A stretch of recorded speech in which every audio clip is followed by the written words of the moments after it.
Jamui DFO ने Nagi dam का लिया जायजा, बनेगा भव्य गेट, होगी boundary wall. Jhajha Jamui DFO Piyush Barnwal ने झाझा के नागी डैम पहुंचकर पक्षी आश्रयनी नागी डैम का लिया जायजा। जमुई जिले के तेज तरार जिला वन पदाधिकारी ने नागी डैम में किया बैठक, जिसमें बाउंड्री वॉल और भव्य गेट का प्रस्ताव किया गया। पारित मौके पर वन विभाग पदाधिकारी अनिल कुमार, मनोरंजन यादव, गणेश मुखिया, सहदेव यादव, नंदू कुमार, राजेश यादव, कृष्णा यादव, अर्जुन यादव, महावीर यादव, अशोक यादव सहित कई गणमान्य लोग मौजूद थे। झाझा जमुई से देवेंद्र कुमार की रिपोर्ट। झाझा की धरती पे आप युवा हैं, स्मार्ट हैं सर, और नववर्ष की शुभकामना के साथ सर क्या क्या उम्मीदें हैं झाझा के लिए? देखिए, जैसा आप सबको विदित होगा कि पूर्व में भी ये स्थल यहाँ पे मौजूद था, उपस्थित था, लेकिन पिछले 1 महीनों में जो भी यहाँ के हमारे पूर्ववर्ती वन प्रमंडल पदाधिकारी थे और जो यहाँ के प्रशिक्षु पदाधिकारी थे, दोनों के सफल योगदान से, दिन रात कड़ी मेहनत की वजह से ये स्थल आज एक नया स्वरूप ले चुका है। और जैसा कि आपने बताया कि ये केवल राष्ट्रीय स्तर पर नहीं, अंतर्राष्ट्रीय स्तर पर इसकी पहचान की जा रही है। वो अन्य सभी प्रकार के जो प्लेटफॉर्म है, चाहे फेसबुक हो, व्हाट्सएप हो या फिर इंस्टाग्राम हो, हर तरह के प्लेटफॉर्म से इस स्थल की पहचान की जा रही है। और इससे बस इस स्थल का ही नहीं, इस जमुई ज़िले का भी नाम रोशन हो रहा है। और हमारा प्रयास यही है कि जो यहाँ पे हमारे पास एसेट हैं पर्यटन के, वो चाहे नागी नट्टी है या चाहे माधोपुर है, उसको हम लोग उसको और विकसित करने की कोशिश करें। ये सब चीज़ें अभी नेसेंट स्टेज में है, नए स्टेज में है। इस चीज़ का भी विकास हुआ है। सर्वप्रथम हम यही चाहेंगे कि जो एक इसका आइडेंटिटी है वो लोगों के सामने आए। उसमें सबसे पहले जो यहाँ का गेट है उसके निर्माण की योजना अभी आगे आनी है। तो एक यहाँ पे भव्य गेट का निर्माण किया जाना है। उसके बाद से यहाँ पे जो पक्षी आते हैं उन पक्षियों में जो विविधता आनी है, उस विविधता को लाने के लिए भी हम ये इंश्योर कर रहे हैं कि किसी प्रकार का भी जो संरचनाएं होती हैं, जैसे डैम के अंदर जो बांस के तंबू लगाए जाते हैं जिसपे बड़े पक्षी आते हैं जिनको रैप्टर बर्ड्स कहे जाते हैं, ताकि वो उस पर बैठ सकें और वहाँ से अपना जो मछलियों का शिकार है शिकार कर सकें। तो ये सब चीज़ें हैं जो हम धीरे धीरे इस दिशा में सोचने की कोशिश कर रहे हैं और इस दिशा में कार्यान्वित करने की कोशिश कर रहे हैं। कई लोगों ने सर बोटिंग की व्यवस्था की मांग रखी है, क्योंकि आप जिला के अधिकारी हैं और आपके वन क्षेत्र में यह है, तो सर क्या बोटिंग की व्यवस्था हो पाएगी?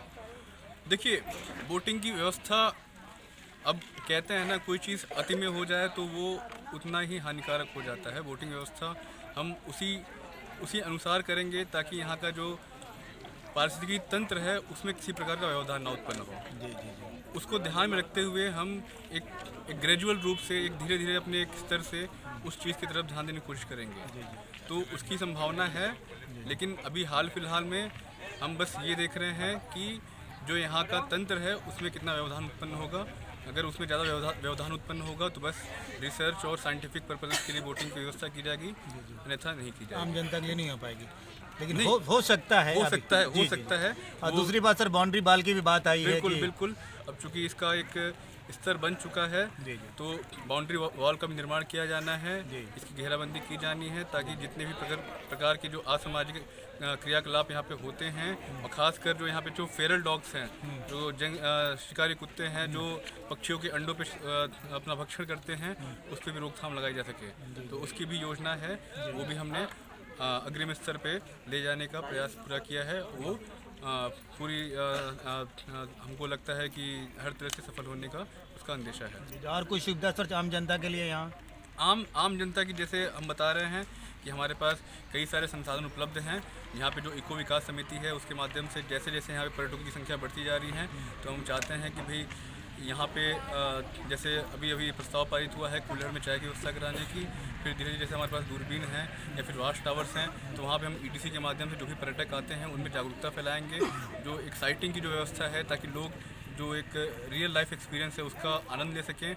हम सभी के अंदर एक पक्षी का जो इंथुजियास्ट है, जो एक उत्सुकता वाला जो इंसान है वो रहता है, बस उसको एक प्लेटफॉर्म की आवश्यकता होती है। पर देखिए, बिहार खास करके जमुई बहुत ही पिछड़ा, ये पर्यटन के रूप में इसको पूरी तरह विकसित किया जाएगा तो नो डाउट कि सर बेरोजगारी भी दूर होगी।